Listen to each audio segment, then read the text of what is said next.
And hello, welcome back, Worldwide Wolves, coming to you for the last podcast of 2025.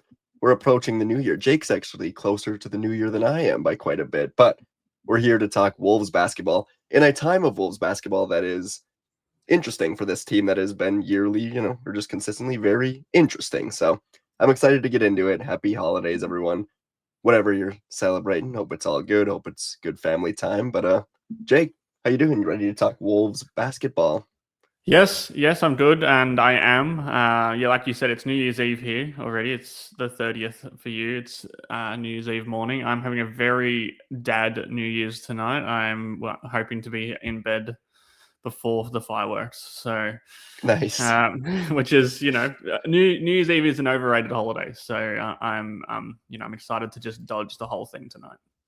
Yeah, my girlfriend's out of town for the New Year, so it's really gonna be me alone Oh, in a city with no family and very few friends. So it it's the should be great, saddest man. thing I've Yeah. ever heard. Maybe I'll just drink a lot and not just kidding. It's not gonna be that bad.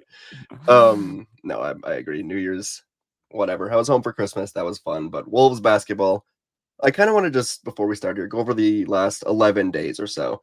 Starting with Yeah. the 19th, they played the unbeatable Thunder, and they beat the unbeatable Thunder, one of the greatest teams, one of the most annoying, but really good teams I've ever watched. Then they beat the Bucks by 3, and it's, all right, 2 wins in a row. Beat the Knicks, who were missing everyone but Cats, by 11. It's like, wow, all right, winning streak. Nuggets on Christmas, heartbreaker. Fun game, Mhm, heartbreaker. mhm. You know, you're gonna lose that one. It is what it is, I guess, at the end of the day. Ejections, all that. Nets come into town. All right, bounce back. The Wolves. Hang on. The Wolves lost that game to the Nets by a lot of points and then bounced back to beat the Bulls by 35. So it's just another prime example of, do we know this team or do we not know this team? And the consistency of this team is continuously baffling. Whereas they can beat anyone, they can lose to anyone. But at the end of the day, like when playoffs start, they are certainly going to lock in. So losses like the Nets one to me are less about the loss, I guess, and more about like the implications of how this team is kind of mentally or just wired, I guess. Like the loss is what it is. It goes in the loss column, but it speaks to bigger issues just of the team. So before we get into our main segments, I guess, what are you thinking of these last 2 or 3 games or just 11 days? Yeah. I don't know. That's just a roller coaster, isn't it? Like this team is just it's a whiplash kind of team. Every time you feel like you can settle into, you don't expect them to win every game, obviously, and you don't expect them to lose every game, obviously. But every time you feel like they're settling into a rhythm, they will self destruct. Every time you feel like they're self destructing, they will bounce back and settle back into a rhythm. Like that's just kind of who they are this season. I think really the only surprise or the only the surprise results are the win over OKC and the loss to Brooklyn. Fair, So yeah. which kind of cements that point that they can surprise you in bad ways and they can surprise you in good ways, which just makes them really hard to analyze, really hard to get a pulse on. And um, I think though that OKC win was equally as good as the Brooklyn loss was, but then there's the Denver game, which was just kind of a thing of its own. Like we're obviously a long way past that now, but that kind of felt like the game of the season from a neutral perspective, but obviously didn't work out for Minnesota. So yeah, I don't know how to answer a question on what they are, who they are, what they're I'll going to stop be. asking. Yeah, my bad. Yeah, no, I think we need to keep asking because eventually we will find an answer. But right now, I think I'm the most confused that I have been for a while. Good. Yeah, this will be a fun conversation then. We're going to get into our more broad topics of the just whole thing. And I think this is a point in the season where there's just a lot to talk about as we roll into the new year. But we're going to do what we usually do here. Each of us are going to bring a big thing based on the week, the month, the year, kind of whatever. Then we'll each have like an underrated thing that's been underrated under the radar. And then something that, is this real or is this fake? Just kind of a trend or something we've noticed, yeah, lately with the Wolves. So I'll throw it to you to start, I suppose. Your big thing that you want to talk about today is what? Well, I think there's the weird thing is I don't think there's like a ton of talking points at the moment. Like they're a weird team, but I'm not sure like what direction to go in with this. So I think I just want to talk about Bones again, the man who proved me wrong, the man who proved you right. And I think the man who really has solidified, I wouldn't say fixed the point guard problem, but has solidified kind of the issue that we felt like was getting a little bit out of hand, I don't. He hasn't fixed the long term. He's not a long term solution, I think, and he might be. I might be wrong about that too. But he, for now, I think with him, with Ant as the point guard in the starting lineup, or Dante, or whatever way you want to kind of swing that in your mind, I just think that you've found something. Like we've found some bench scoring there. We've found some point guard play. I think he's playing in a way that's quite different to what we're used to seeing. Like from Bones in his career. This isn't he's definitely a spark plug off the bench, but it doesn't feel like he's completely just this microwave, take 15 shots, small version of Nas Reed, I guess, that comes in and just is gunning for a sixth man type of role. Like it does feel like he's running some offense. The team is better when he's on the court, which isn't always the case with those spark plug, microwave Lou Williams type of guys, and it feels like every single game we're edging closer to this becoming like a really real thing, where it feels dependable. It feels like, oh, well, the starters are a bit flat tonight. That's okay. Bones is going to come in and give them a bump. Like it feels almost like last season where, you had Dante and Nas and Nikhil. It's not to that level. The bench still is an issue, but there's another piece there. Like last night, it was Nas. What did he have? 33 points, and then Bones had 14 maybe in like 14 minutes. I think like that feels like almost more of a reliable thing to have now. Nas isn't always going to score 33, but he's always going to give you some bench scoring. Now there's Bones there as well. You playing him with the starters a little bit more, and it looks good. Like I think I just want to see more Bones. Like which is definitely a departure from where I was a month ago.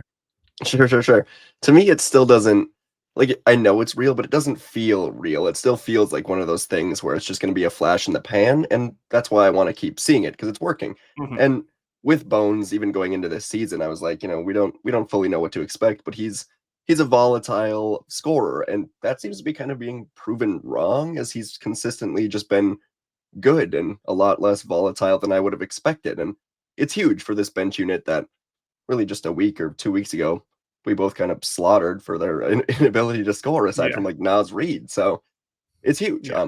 Bones' impact, again, like still hard to believe that, just because I was kind of being sarcastic when I was like, maybe Bones is the guy to light this thing up, but he is, and I'm excited to see it. It's fun, and yeah, the volatility of it just is not there. So I'm intrigued as to like what the future looks like this season and beyond. Like he's not the future like point guard of this team, but he could be a seventh man of the future for sure. And if the thing all that continues. Yep. the thing that I want to see, or I guess the cliff face that is there that I can see, is that his efficiency right now is like miles better than what it ever has been in his career. Like his true shooting is 6% better than his career best. His 2-point percentage is 23% better than it ever has been in his career. Like that feels like an outlier that is going to cool off at some point. Like he's shooting 70% from two, which is in the 100th percentile, which feels like it's probably going to cool off at some point. And the volatility could kick in eventually, but yeah, right now, and he's a 3-point. Like I think he's a good 3-point shooter. Like I think he's at 38%. He was at 39% last season in limited minutes. 37% in his sophomore season. So this is a guy who can shoot threes. I don't really worry about that. And I think if you can shoot threes, if you can kind of play pick and roll, if you can pass a little bit, if you can get to the rim a little bit, that's still going to be an upgrade on what this team has at point guard. But I think driving the fact that he's like, it feels like he should be playing 30 minutes a game almost at the moment, is that he's shooting 70% from two. He's shooting a huge percentage at the rim, and he's getting to the rim quite regularly as well. So that I want to see, like, that's going to cool off, but is it going to cool off back to the mid 40% 2-point percentage that he's had for his career, which is like bottom of the barrel bad, or is it just going to cool off to like a good point guard number?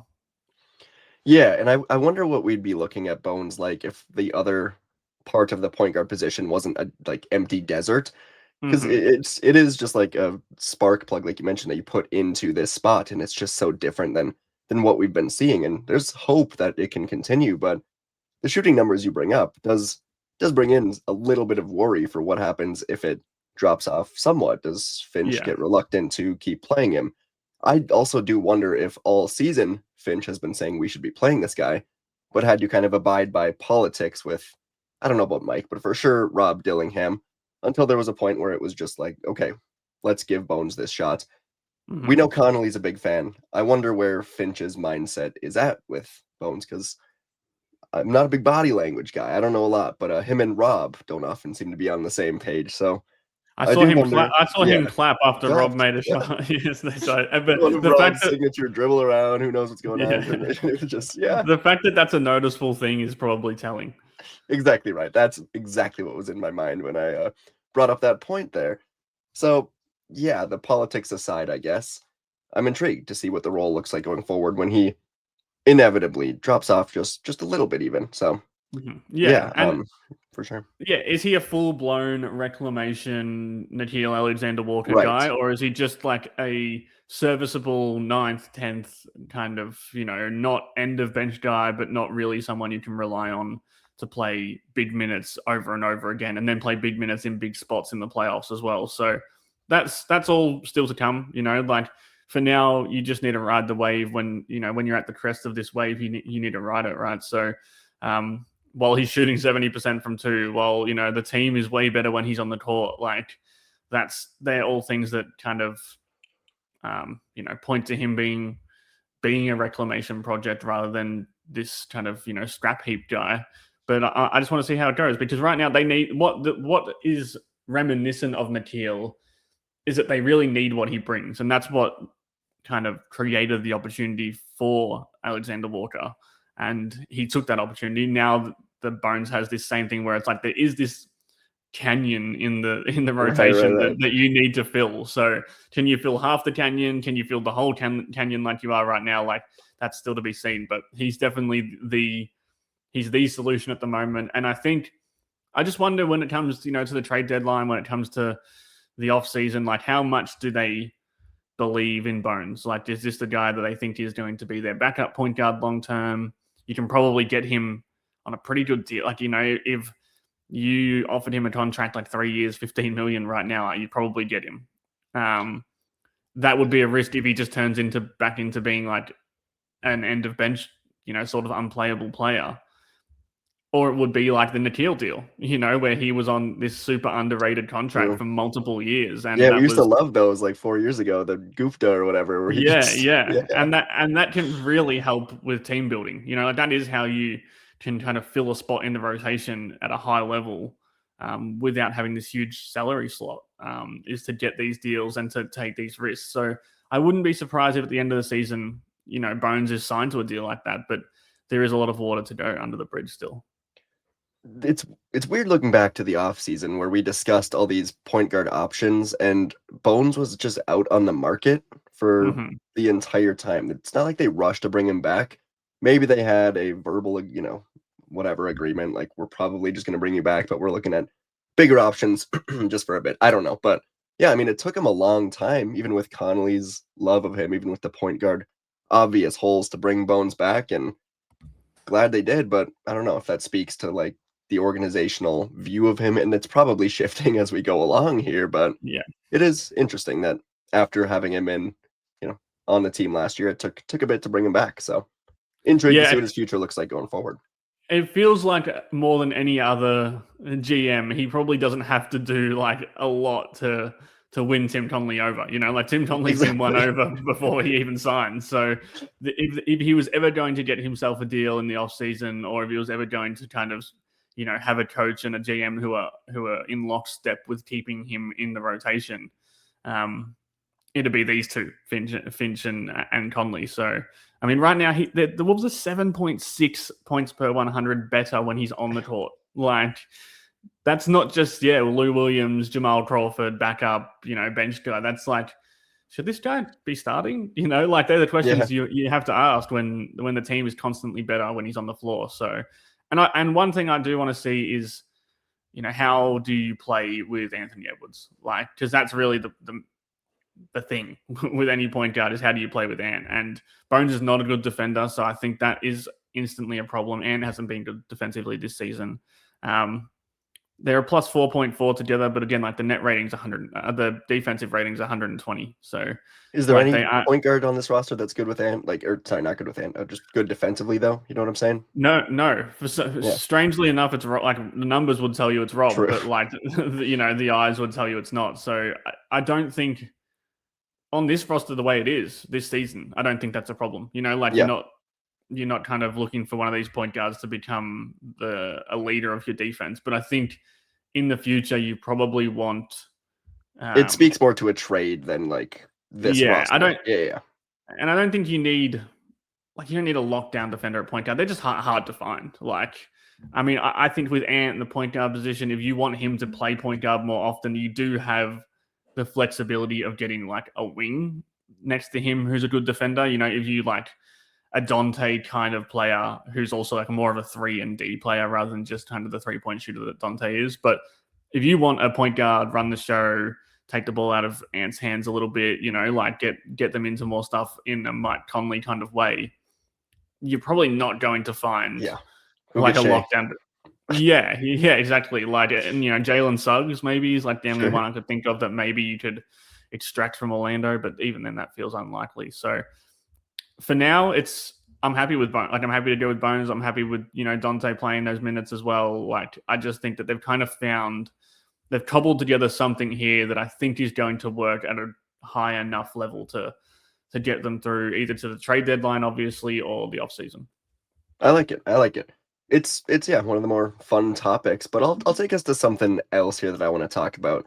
I want to kind of go over the Timberwolves in the clutch this season. They've been in a lot of clutch games, and the numbers they're intriguing. So they're 17th in offensive rating, 13th in defensive rating, 10th in net, 28th in assist to turnover ratio, which yeah, I could have told you that, I think, just watching this that team. feels right. Yeah, that's exactly right. They're also 4th in pace during clutch time, while they're 15th overall. That might just be small sample size, but they seem, you know, to get out more in the clutch time. But a couple players that I do want to highlight. One of them, Anthony Edwards. Now, a couple seasons ago, the tweets were put out of him missing every shot in clutch time ever, or like every buzzer beater or whatever. He was not great, but this year he's got 68 points in 54 clutch minutes on 70% shooting, 57% from three. He's 7th in overall field goal attempts from during clutch time, with fewer games than anyone else among that group. So he's been, I mean, elite in clutch time. Far and away the Wolves' go-to weapon, which he should be. He's the best player on the team by far. He's been awesome. Everything the Wolves have needed. And then they've got Julius Randle as well, who has 27 points in 61 clutch time minutes, 6 of 18 shooting, 0 of 6 from 3, with a 1-to-1 assist to turnover ratio. This isn't me. I don't want to come in here and like knock on Julius Randle. I've done that enough. But I thought those just two players in comparison were, I mean, obviously it's a big story here. And Julius is second on the team in clutch points, whereas, you know, Ant has 68 and Julius has 27. So there's a huge gap, as there probably should be, but it is wide. It's very wide. It's similar to what you see maybe watching the Knicks with Jalen Brunson, where it's just, all right, it's the Jalen Brunson show and get out of the way, basically. So yeah, thank God. Basically, this is me saying thank God for Anthony Edwards on this team, because clutch time, it has not been great.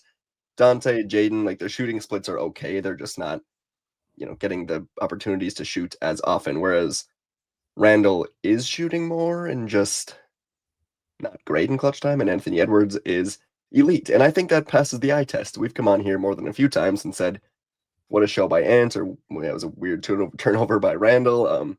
Yeah, clutch time for this team, which has been, when you look at Chris Finch and people criticize him, it'll be a lot of timeout stuff, but clutch time has also been one of the main things that people have criticized him for, and just this team has collapsed a few times. And yeah, I guess, what do you think about the offense before maybe we get into defense, just the offense and clutch time and what we've seen from this team and maybe specifically those two players? Yeah, it does feel like it's, the Anthony Edwards save me kind of Yep, mantra, which I can see the pitfalls of that, but I do think with all it's teams, working. Yeah, yeah, and I think that you need, like, there is an element of, hey, our best player is going to have the ball a ton in the clutch time, and we're going to live and die with the decisions that he makes and the shots that he makes or he misses. And that, like, like Shea has played the I think same he's got amount the of game. most, or Yeah, he's he doesn't played the even play same. clutch times actually that Yeah, much. he's played 10 more minutes than Ant in clutch time, which is weird. Ant does miss a lot of time though. Yeah, so he's played, 10 total minutes more. He's got 100 points. He's got 32 points more than Ant in the clutch, which is not really, it's obviously not a knock on Ant. I just mean it in terms of, Yeah, like, the best team in the league just give the ball to their best player. Jokic is there with him, Cunningham, Maxi, Flag, like Curry. Like, it has yeah. been a thing for years, and it will continue to be a thing for years, that teams don't want to risk that their worst players make mistakes. Like, they would rather live and die with Anthony Edwards either turning the ball over or finding a shooter or making a shot himself. So there's pitfalls with that, because when Anthony Edwards misses the shots, or when he does turn it over, or when he shoots a step back three that everyone's concerned about, like, the blame will fall on him. But at the end of the day, you don't. This is kind of how the NBA works: is that it's just like, even like Shea's got one more assist in the clutch than Ant in those 10 minutes. Like, it's not like he's kind of running the show. It's just give him the ball and let him score. And I think with Ant, he's become so efficient from every area of the floor. Like, I just think that's an underrated thing in his season. Like, he's shooting almost 50% from the field this season, which is like not an Anthony Edwards. He's always been like a 45% high volume Right. Yep. shooting guard kind of, player, rather than like this robotic, I mean, efficiency he's a top demon. 5 player, like undoubtedly. It's crazy. He's Yeah. just damn good. Yeah. And when you put it like that, you say, like, well, we have a top 5 player on the court, and he's not only his main thing, almost the exclusive thing that he does is store the ball. Then I don't see the problem really with No. just saying, like, this game's close, let's see who can stop Ant. Um, Now the problem obviously there is that, like, Randall does need to get his. Randall does, is a player who Well, he's thrives in next that. up when they say double and it's time to get the ball in Julius's hands. Yeah, and he feels like, there's times where he is the afterthought, which probably not only increases the pressure on him, to make a play when he does get the ball, it also probably means sometimes he's working with lower shot clocks, he's working in different crowds, he's working after Ant has already kind of exhausted the possession. But also, he just hasn't been good in the clutch. Like, you need to shoot better than 33% in the clutch. You need to have less than 9 turnovers, in 60 minutes and 9 assists. Like, you need to have more than 11 rebounds, which is on par. Like, Cooper Flag has 28 rebounds in the clutch this season. You know what I mean? Like, and it's a rookie. And there's been games where Julius has played without Ant this year, certainly. So you'd think, Yeah, I definitely. assumed Yeah. going into this, it was going to be like, I didn't have a narrative going into this stat search, and I thought Julius and Ant's going to be a lot closer than it is with just this gap here. But I was shocked by it. Yeah, and I think last season actually Randall was one of the better performers in the clutch. Like, Yep. I do think some of clutch time year on year is a little bit random. Like, it's a little bit like 3-point shooting for a team. Like, there's teams that are always good at it, always bad at it. But, a team might shoot 42% from three one season and 36% the next season. And it's not that all of their shooters all got worse. It's just it is a luck thing year on year. So I think Randall last season was one of their best performers. I think this season he hasn't been. I do think this season, I don't know. I just feel like the Randall thing is, speaking of the whiplash of the team and the roller coaster of the team, like, he embodies that, really, that he goes up and he goes down, and it never feels stable. And I think in the clutch, teams will kind of prey on instability, and it feels like Randall's a little bit unstable in terms of his production. Yeah, and it's I'm not here to knock on him again. This is more of a just hero Anthony Edwards, shout out Anthony Edwards. Like, this is a huge Yeah. step, whereas a lot of the offseason was spent on, can this guy build a mid-range or this and that, but a huge step is just becoming an elite player late in games, and he's done that. Again, 57% from three, 70% overall. It's outstanding what he's able to pull off, and even if it is Anthony Edwards save us, he's saving them a lot of the time. And now there have been a lot of fourth quarter late game collapses. That is certain. I think a lot of Yeah. that is defensively. Defensively, this Wolves team in the clutch seems to fall apart a little bit, or teams just seem to get really, really lucky and hot a lot of the time. So Mhm. offensively, if it's the Anthony Edwards show, great. It's working really, really well. Obviously, you want more from Julius or Jaden once in a while, but I mean, again, the ball's just not in their hands that much. So I'm cool with Yeah. it. Yeah. Anything else on this? Yeah. Well, I just think, like you said, I think it's worth acknowledging that they are a much better clutch team this season, and maybe that's Yeah. just because Ant isn't like the worst clutch player in the league anymore. And like last season, they were 24th in defense. So it wasn't just that Ant was missing shots; like they weren't a good offense in the clutch last season. They had 46 clutch games last season, and they were 20 and 26. So like it really tanked their record. Like a few games, you win 5 of those games that really were very winnable. You probably want like the 2 seed, the 3 seed maybe. Yeah. So they're 20th in offense last season, 24th in defense. So it almost they were a bad Wow. defense. They were a bad defense last season in the clutch, which that's concerning, this season as well, because again, that you want them to be a better defense late in games. Like you want Ant to take over as a scorer, you want Rudy to take over as a defender. Like they're what are they? What did you say? 13th this season, Defensively, defensively. one Yeah, second. Yeah, 13th in D rating, 17th in O rating, 10th in yeah. net.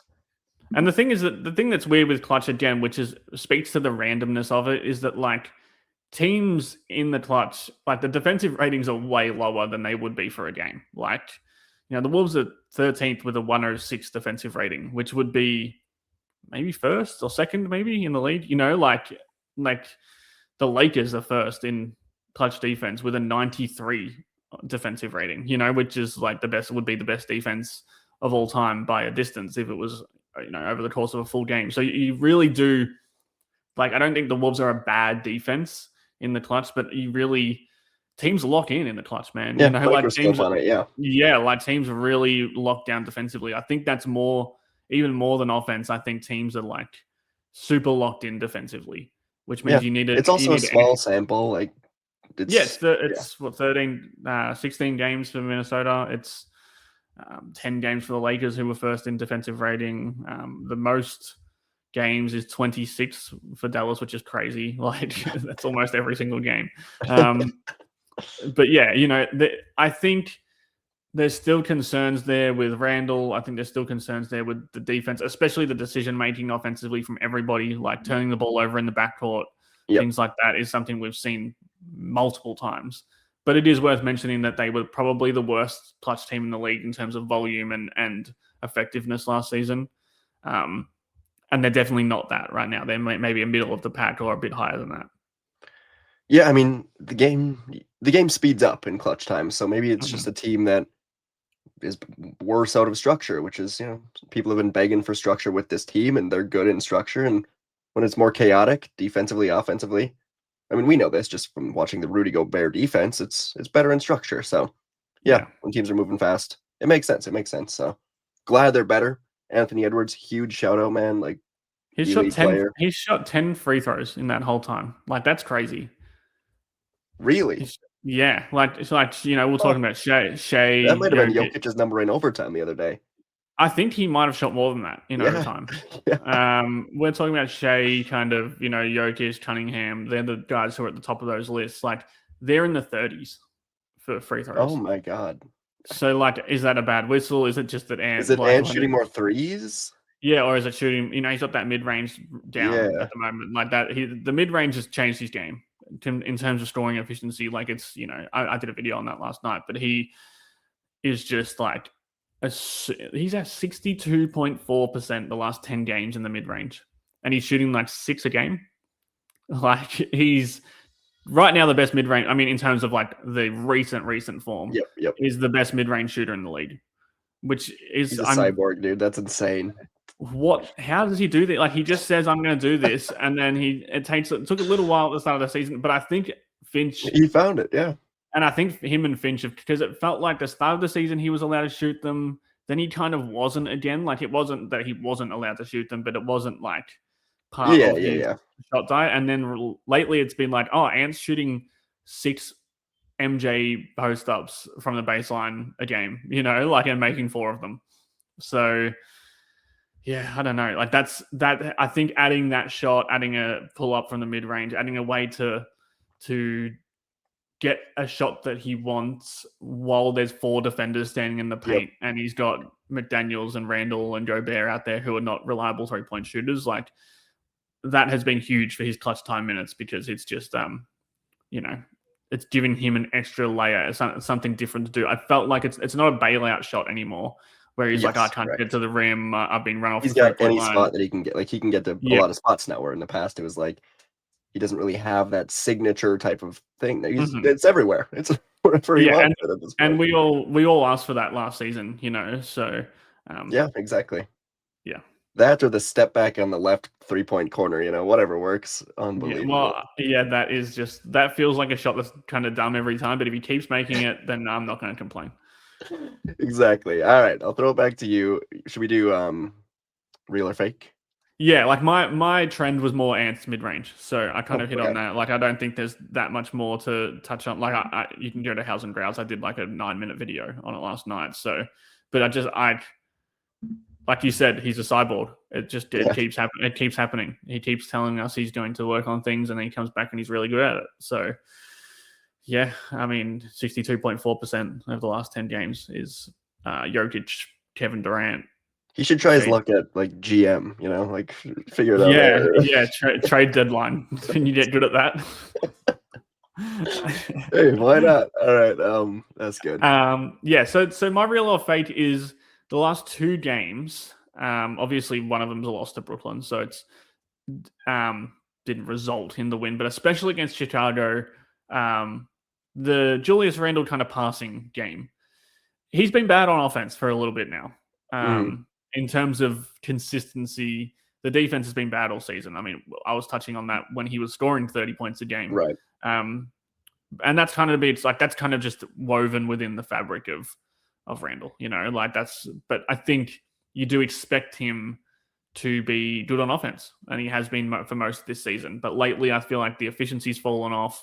The vibe of it all has felt weird lately. The scorching right? hot start has helped to mask the kind of fall off, because you're like, oh, it's a bit of a bad stretch, when it's actually been going on longer than what he would like, how long he was good for this year, Yeah. Like, he shot 50% from 3 for like Right. 8 games, and he's still at 32% for the season. So I don't know what he's been at for like the last month, but it must be like mid-20s. And he's not stopping shooting those step back threes in clutch time against Denver. Like, that's it. 0 of 6 in clutch time this year. Yeah.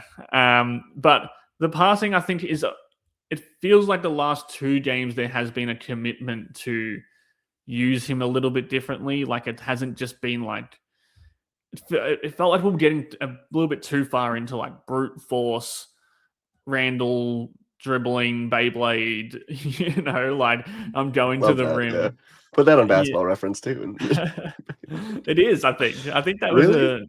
I think that was a New York thing, which is Okay, gotcha. always not a great sign when you've got that as a nickname on, but like, it feels like they've recommitted to like, hey, the best way we can use you is if you are the best passer on the team. And I just think that's I've said my piece on Randall. I think at the trade deadline they should move him. Like, I just think that's the thing. I don't want to get into it, and if, we can do that at a later date when on a trade deadline episode. But I still want them to get the most out of Randall. I still want him to play well every night. And I still want him to fit this team.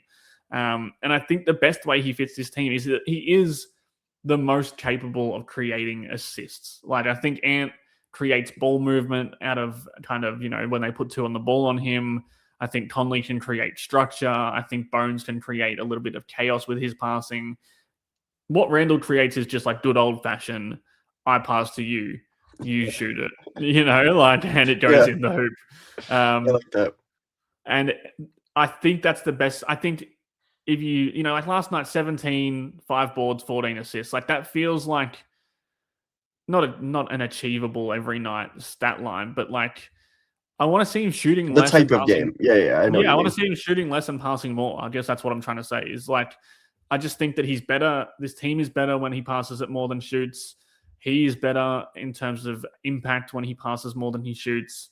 And I think it allows Ant to still kind of be this like heliocentric, super efficient player we were just talking about. It allows, and then Randall is there almost to facilitate like everything else, like he's going to get Dante shots. He's going to kind of, Naz Reid. maybe, get Naz Reid shots. Maybe he's going to get Rudy shots at the rim a little bit more. Like, I think it takes the pressure off Ant to be, I guess this is what people want in a point guard, is like you just let Ant be like this super powered shooting guard that doesn't have to worry about getting 8 assists a night or running an offense for 30 minutes in a game. You just kind of like, if Ant's got the ball, scoring is the first, second, and third option almost. And when Randall has the ball, that's when you can play this team based game. And I don't think that's the perfect way to construct a roster, but like I think that might be the best way to construct this version of the roster. I don't think it's Ant having 28 on 17, 18, 19 shots, and then Randall having 30 on 22 shots. Like, I think they can both give you 30 in a game. They can both give you 25 a night every night. But is that the best way to get the best out of both of them, and then obviously the teammates around them? I like it because maybe you look at this roster from like an outside view, and it is okay. Anthony Edwards is the top scorer, and Julius Randle is second. But the more you watch this team, they've got a lot of players on this team that are just almost exclusively scorers, or at least a few. Mm-hmm. Dante, Naz Reid, Jaden McDaniels, obviously elite on defense, but he can score the ball. They've Bones Island. They've got guys that can score. So it doesn't need to be Julius Randle is the second option, cemented, stamped on it. When you look at those guys, Dante, Naz, it's not like they have even close to the ability to pass the ball that Julius does. So using this ability in the player that has the ability is, obviously an excellent idea. So yeah, I'm totally down with doing that more and just getting these guys more looks. I want to see Jaden get back kind of on an offensive run here. It seems like he's been taking a dip, which is unfortunate to the many, many conversations we've had about Jaden McDaniels. Yeah, I'm currently deleting videos and tapes as we speak. Exactly. But I don't think it's like a Jaden thing. I think it's just more, can we get Julius as more of a facilitator instead of stamping him as the second scoring option, which he still is maybe that second scoring option, but it's just he will be either way. Bubble, I guess. Yeah, exactly. Like he's going to fall into kind of 15 to 20 to 25 points a night. Like that's. And I wonder if he I'm sure he's a smart guy. Like, does he understand that he'll be that second option even if he's getting 10 assists a night, which is not going to happen, but close to that, or just shooting a goal for 10 assists a night, sort of. Yeah, and to try and keep it kind of low turnover, like, because I think Randall's turnovers are often dribbling into traffic turnovers. I don't like, in my mind it's not Randall threw a whack pass there. Like, I think Ant throws whack passes, like he has a bit more of that in him. I think Randall is more like, yeah, I Beybladed into three defenders here, and it all went wrong, especially in the clutch. Like, they are, I think this is a pretty good stat. Oh, okay. They are 14-3 when Randall has 2 turnovers or less. There you go. Which would make them, I don't know, a lot and a little. Yeah. 7-8, 7-9 when he has 3 turnovers or more. So, like, to me, they're 3-1 when he has more than 10 assists, which obviously the one was the Brooklyn game 2 games ago. But, like, he was also 5 of 14 in that game. So I think if you can, it sounds dumb to just be like, score more efficient, pass better, I know. But I do think those things do normally correlate with, Randall. Like, the other 3 games that he's had over 10 assists, he shot 50%, 50%, 60%, 55%. So, like, I think when he's more of a playmaker, it can kind of strip away some of the bad habits that he has as a scorer. And those bad habits are becoming more increasing kind of as the season's gone on. So I want to see them, and I think they have, especially against Chicago. It seemed like it was like he was very much the point guard in that. It wasn't Ant point guard. It was Dante for like 5 minutes to start the game when he was just jacking up shots. But then I think they that's what he does. That's that's his whole thing. Oh man, that second option Dante to you. Right. but yeah, it's they. I think they recommitted during the game, and it was obviously a plan coming in to have Randall as the point guard, which again, it's not ideal. It's not like it's not a real point guard, but is like it's more like if we're facilitating, it's going through Randall. Right. And yeah, when he's on the court with Dante, they'll certainly get each other some great looks. Yes, they will, Those two love and each no other. one else. Yeah, I feel like that had to be thrown out there. But yeah, Yeah. I'm totally with you for all of that. All right. My thing was going to be Bones Highland, but we covered that. So I'm actually gonna improvise audible. What would be the Uh, basketball analogy? Call timeout, whatever. yeah, I don't. Yeah, I guess I'll just bring up Chris Finch calling a play from the sideline. yes, yes, improvise. All right.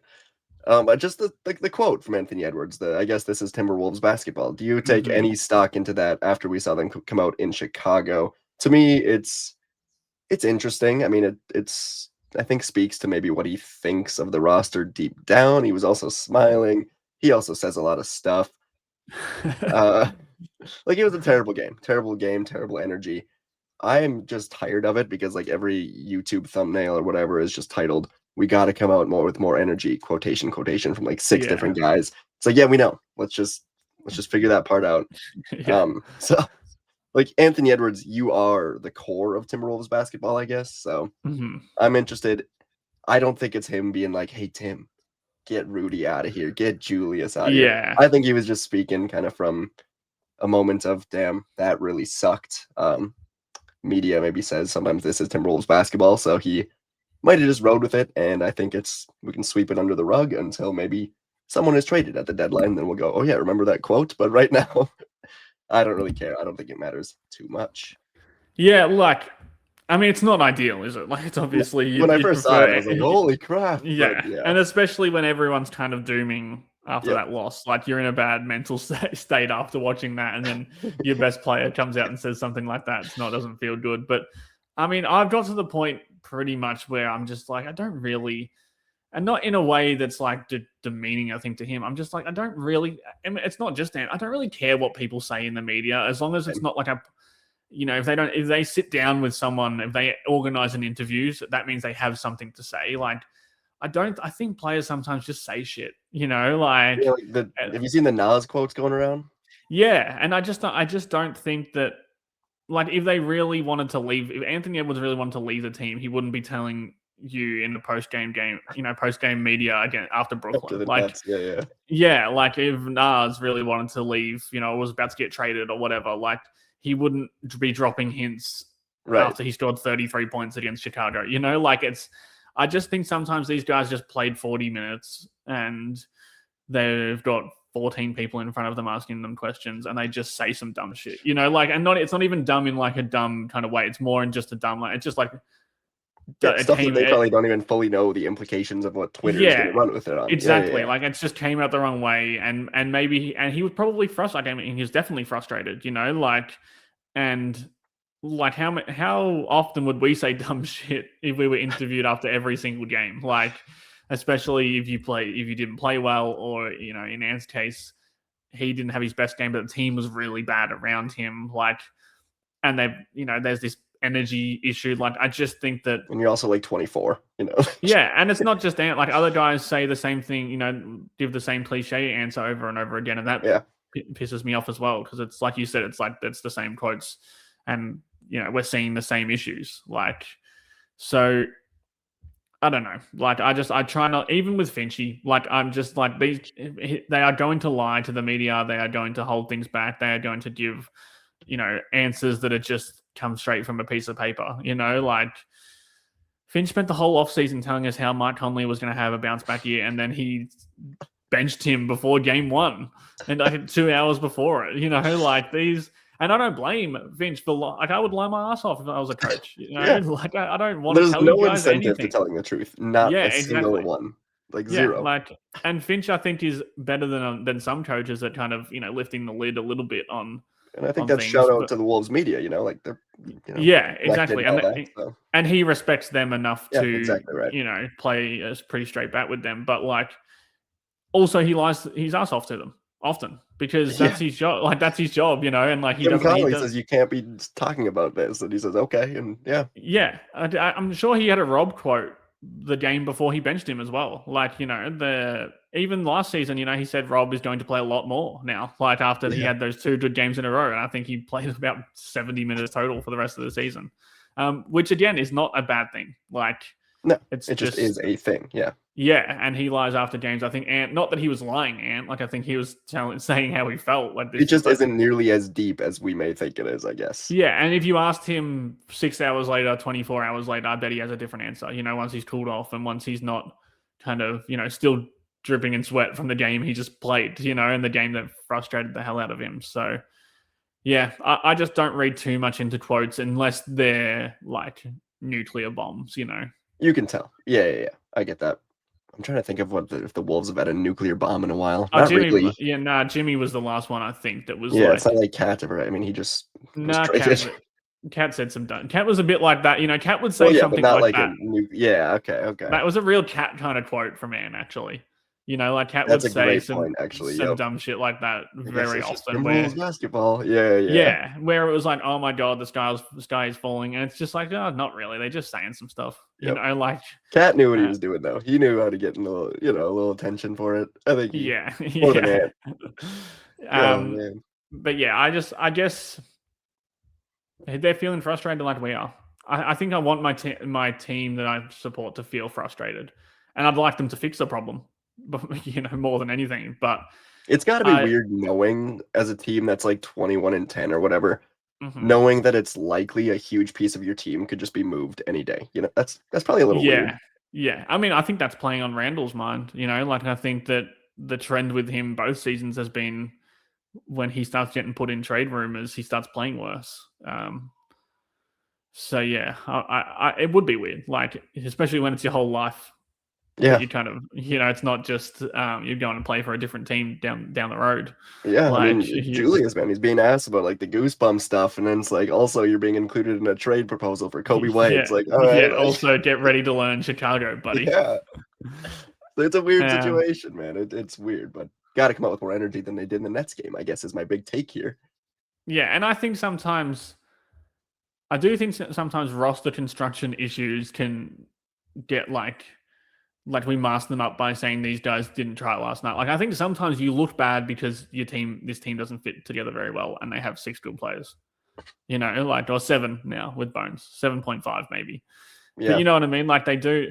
Sometimes you get beaten by a team because they have like the right recipe to beat your roster construction, and it looks like you're not playing hard enough, which I don't think they did against Brooklyn, but also like they couldn't. Their offense looked terrible because they don't have many good offensive players. Like they have a lot of they don't have many offensive engine. Give yeah, the for sure. ball. They If got Ant's not a lot of specialists. Yeah, yeah, and they have a lot of players who I think want to be more than role players who are I think in an ideal world, like a Dante or a Nas or like a Julius, like there's a lot of guys who aren't full blown stars, but also aren't like role players. Like I always think of the Houston kind of teams with Harden, and that's an extreme example. But like if you want Ant to have the ball a lot, you better find him some PJ Tuckers, and not like Dante's who want to dribble the ball and shoot and right. run pick and roll, and you've got Julius there doing the same thing. Like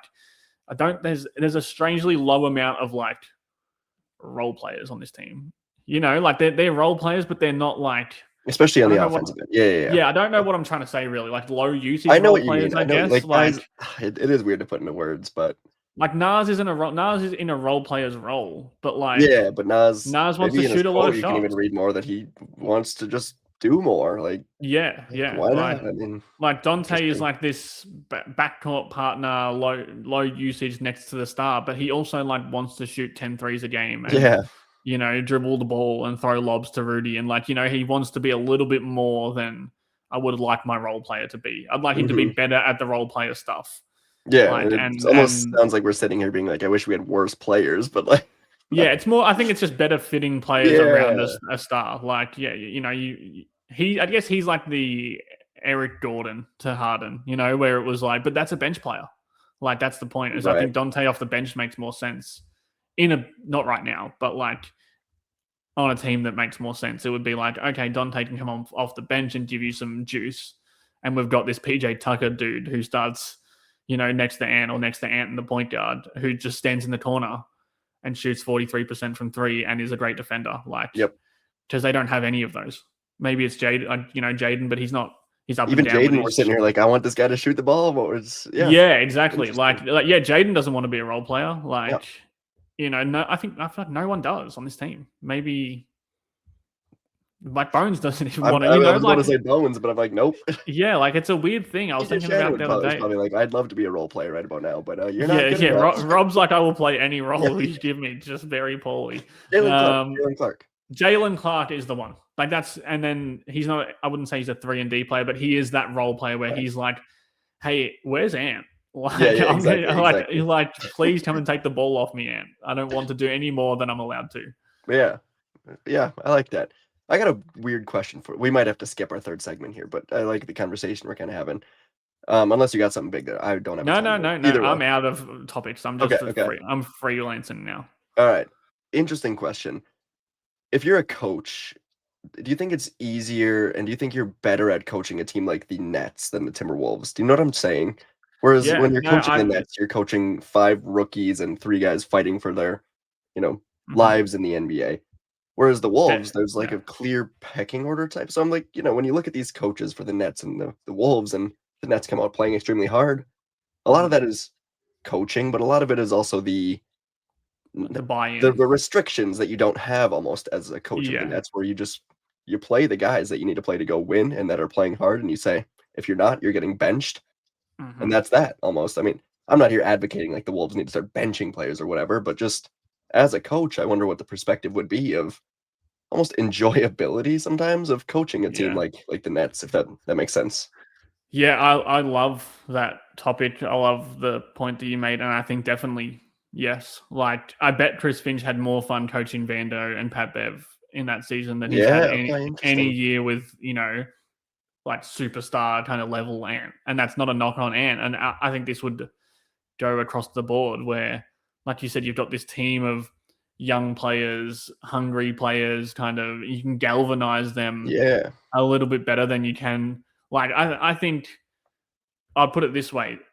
Finch's job compared to Jordi Fernandez would be maybe, double the amount that Fernandez does. It would be managing egos.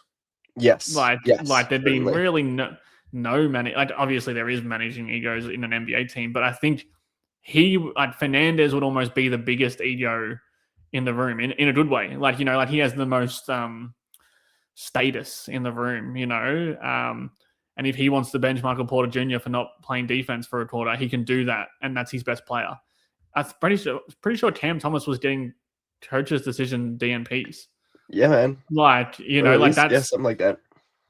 That is the level of power that Fernandez can have, because these guys aren't established stars in the league. You can't bench, you can't give Julius Randle 20 minutes a night for 2 weeks. You can't bench Anthony Edwards for a whole quarter ever. That's just it does not matter how bad he's playing. And you can argue that with, is this a meritocracy? I'm sorry, that's just the way it is. You can't stop playing. You can say that it should be different, but cool. Yeah, it's not. It won't be. If you want to bench Ant, for a full game or for a full second half or something because he's got no energy, you'll be watching him play for the Miami Heat next season. Exactly right. Yep. Where Spoelstra will never do that. That's just the way it is. You can't cut Naz Reid's minutes to 12 minutes a night, for a week because he's not playing defense. You just. I don't even know if I'm trying to rip anyone here. It's more of just an observation. No, I think I don't think anyone is at fault. I don't think Finch is at fault for this. I don't think the good players on this team's ego is a problem. I don't think that this is a Fernandez is better than Finch take. Certainly not. It's just when you have a team full of highly paid kind of established star level guys, things get weirder. It becomes more about managing, more structured. Managing how these guys. Yeah, exactly. Ant's getting 38 minutes. Doesn't matter how bad he plays. And that can make things more difficult. But on the other side, you'd also more likely choose the better players at the same time. Yeah, I'm sure Fernandez would love to coach Anthony Edwards. You know Yep. what I mean? And have that Right. problem. Like, I'd love to and bench Anthony Edwards. He's thinking, like yeah, it's not a problem. It's just it's weird to watch. I guess the complete yeah. difference in these two teams in the exact same league. I've never thought about that, but I think that's a really good observation. That it's like it's easy to look like a bad coach. I think sometimes against these worse, that archetype of team that the Nets are, where it's like they're not very good, but they play really hard and they're fun. Like even the Suns are going through like a better version of this at the moment, where they obviously still have Booker, but they kind of got rid of the big egos, and now they've got everyone to buy in and play hard, and they can tinker with rotations around Booker a little bit more. Like you can play Dylan Brooks Yes, 20 minutes in I a like game, that. Yeah, the Suns is a good one. Yeah, but also you can get you're you seeing it get with all these. the Lakers right now, man. With JJ Redick, he seems to desperately want to coach a team that is just full Yeah, of and really I young think at times guys. he wants to like desperately like He bench wants to Luka bench or LeBron. Yeah, or yeah, Luca. bench LeBron, which is a better like or just never play these guys together Yep, yep, because yep. it But you doesn't can't. work. But He's so limited. It's so funny, man. He hates that. yeah, yeah, he might end up with like a manslaughter charge before this season's over. Yeah. He's And an then he might angry coach the man. Nets next year or something. Yeah, Like, yeah. man, Like I feel like Reddick would be a really good coach on one of these I types completely of agree. teams. Yep. Like It on is one of these so weird. tryhards. One of these Yeah. tryhards. Yeah, no, I agree. It's Lakers are weird. I guess this is a Lakers conversation more than anything because holy crap, it's so funny. Yeah, but the Wolves have a little bit of this as well. That's why I For think sure. it's It's the Julius um Randle, it's Rudy Gobert thing. I think when you're like Rudy's the when same. he's Like not on his, yep. and I think Finch you can tell that he does have a lot of respect in the locker room because he's able to bench them as much as he can bench them, I Yeah, think, yeah. He toes Like that line sometimes, yeah. yeah, like I think there was a game where Rudy Gobert didn't play like the last 17 minutes of the game, Yep. a few weeks ago. That's about, and he's played he's had those stretches in the playoffs where he's not playing big minutes. He's had like Randall's not played fourth quarters before. Nas obviously has to sit on the bench a lot, Ant, you can never do it with Ant, but You don't really need to. I don't know. That's okay. yeah, I've never thought Ant needs Yeah. to just be benched. But I think he does. Yeah, he toes the line, like you said, as well as any coach could. Like if you don't have the locker room, like it becomes pretty Yeah. obvious pretty quick. Like you're not going to be able to. You can't play Rudy 22 minutes in a game if you don't have the Rudy or locker room. Julius say something, I think, if Yeah, Finch yeah. doesn't have that locker room, for sure. I'd love to know the conversation. Like I'd love to just be a fly on the wall when he's kind of talking about, talking to those players after those games, or whether he talks to them at all about it, At or if it's just halftime, maybe, or something. Yeah.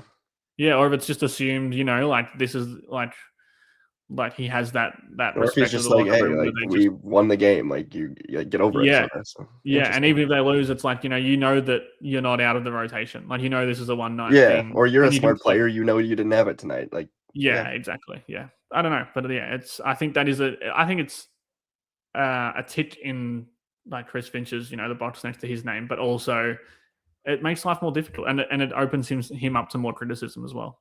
yes, yeah, because a lot of the decisions that maybe we criticize him for, sometimes it's like he couldn't really do anything about Yeah, that. But, I mean, there's things he can do, but I don't want to absolve Finch here. I guess I'm just trying to say no, there's no, no. more stuff that goes into a good team with players that are making a lot of money. So, Yeah, yeah, that's about all I've got for today. You got anything yeah. big for me, Jake? No, I'm all New out. Year's resolutions? I don't know really. 5 pods a Drink week. more, I think that's what drink you said more, the other drink more water. Everyone should drink Drink more more water, water. including me. I love water. At work I drink a lot of water, but when I'm at home I just don't. So I You a guess drink diet soda more. guy or what? Yeah, I am. So, and and even then, it's just like I feel like sometimes I'm like, oh, I haven't had a sip of a beverage for 4 hours. Yeah. But when I'm at work or when I'm working, when I'm doing videos as well, I will just scull water. But so my New Year's resolution is to drink more water and to get more sleep. Nice. Easy with the child, I would assume. Yeah. As the I don't child think I've had. grows, I think it just kind of, it Yeah, evens out. if I get 5 hours at the moment, I'm doing pretty well. So Yeah, it's a layup for a New Year's resolution, actually. Then you yeah, just it settles in. Good stuff. Yeah, mine's to just be more productive, I guess. I don't know. Good stuff. Yeah, that's all I've got. Thanks, all everyone. right. Let us know in the comments. What's your Timberwolves resolution? Maybe that's what we should have done. Whatever. Yes, we should Next have. year. We'll do that. We'll do that next year. But it's not 2026 yet, so we've still got time to think of our resolutions. Yes. Okay. Next week. All right. Bye, everyone.